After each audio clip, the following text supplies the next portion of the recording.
نون والقلم وما يسطرون ما أنت بنعمة ربك بمجنون وإن لك لأجرا غير ممنون وإنك لعلى خلق عظيم فستبصر ويبصرون بأيكم المفتون إن ربك هو أعلم بمن ضل عن سبيله وهو أعلم بالمهتدين فلا تطع المكذبين ودوا لو تدهن فيدهنون ولا تطع كل حلاف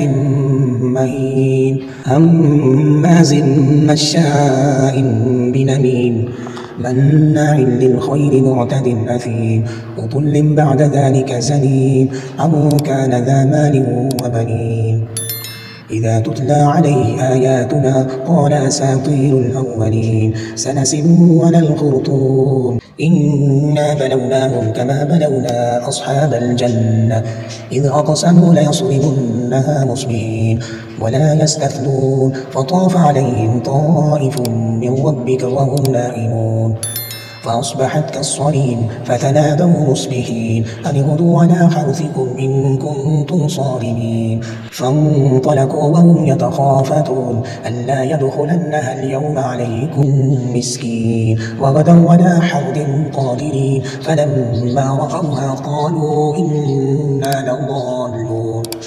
بل نحن محرومون قال أنصتوا ما لم أقل لكم لولا تسبحون قالوا سبحان ربنا إنا كنا ظالمين فأقبل بعضهم على بعض يتلاومون قالوا يا ويلنا إنا كنا طاغين عسى ربنا أن يبدلنا خيرا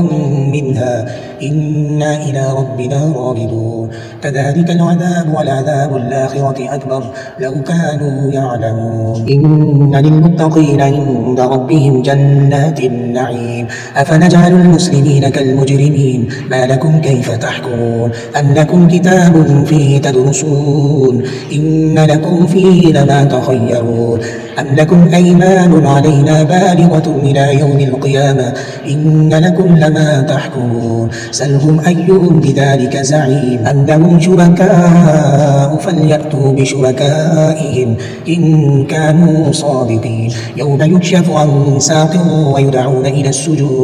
ويدعون إلى السجود فلا يستقيمون خاشعة أبصارهم تراقهم ذلة وقد كانوا يدعون إلى السجود وهم سالمون